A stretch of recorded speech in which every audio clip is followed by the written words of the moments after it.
आज का यह वीडियो आपके जीवन की दिशा बदल सकता है। यह कोई साधारण जानकारी नहीं, बल्कि एक गहरा रहस्य है जो अगर सही से समझ लिया जाए तो आपकी चेतना के द्वार खोल सकता है। लेकिन याद रखें, यह रहस्य अधूरा छोड़ने वालों के लिए नहीं है। अगर आप सच में जानना चाहते हैं कि शून्य ध्यान से तीसरे नेत्र का स्थायी जागरण कैसे किया जाए, तो इस वीडियो को एक पल के लिए भी छोड़े बिना अंत तक देखें, क्योंकि जब आप इसे पूरा देखेंगे तो यह सिर्फ एक वीडियो नहीं रहेगा। यह एक अनुभव बन जाएगा, एक यात्रा जो आपके भीतर कुछ नया जागृत करेगी। और हां, अगर आपको वास्तव में गहरा ज्ञान चाहिए तो अभी इसी पल चैनल को सब्सक्राइब कर लीजिए, क्योंकि यहां जो ज्ञान मिलेगा वह कहीं और नहीं मिलेगा। वीडियो को लाइक भी कर दें, क्योंकि आपका एक लाइक इस गूढ़ ज्ञान को और आगे फैलाने में मदद करेगा। मनुष्य के भीतर एक रहस्यमयी सत्ता छिपी हुई है।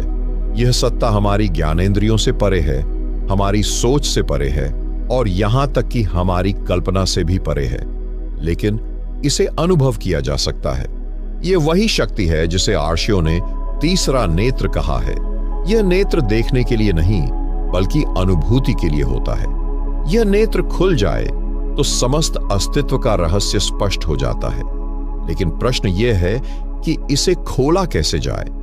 अधिकतर साधनाएं आपको किसी न किसी प्रक्रिया से जोड़ती हैं, मंत्रों का जप, प्राणायाम, ध्यान की विधियां। लेकिन एक विधि ऐसी भी है जो न तो किसी विशेष तकनीक की मांग करती है, न किसी संकल्प की, न किसी प्रतीक की। इसे शून्य ध्यान कहा जाता है।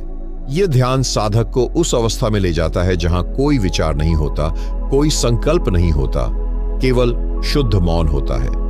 यह मौन ही तीसरे नेत्र को खोलने की कुंजी है। लेकिन इसे साधने के लिए सही दिशा में जाना आवश्यक है। अब यह समझना जरूरी है कि तीसरा नेत्र कोई भौतिक नेत्र नहीं है। यह मस्तिष्क के भीतर कहीं स्थित नहीं है जैसा कि कुछ लोग मानते हैं, बल्कि यह चेतना का एक गहरा केंद्र है जो जब सक्रिय होता है तो व्यक्ति को आत्मज्ञान की दिशा में ले जाता है।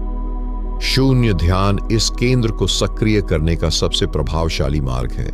लेकिन यह साधारण मौन नहीं है, यह पूर्ण शून्यता है, जहां न कोई ध्वनि बजती है, न कोई विचार, न कोई कल्पना। अब आप सोच रहे होंगे कि यह शून्य ध्यान कैसे किया जाए। क्या इसे किसी विशेष अवस्था में करना आवश्यक है? क्या कोई विशेष आसन अपनाना होगा? मित्रों, ध्यान की सबसे बड़ी विशेषता यह है कि यह सरल भी है और गहरा भी। लेकिन इसे सही विधि से किया जाए तो यह तीसरे नेत्र को स्थायी रूप से जागृत कर सकता है।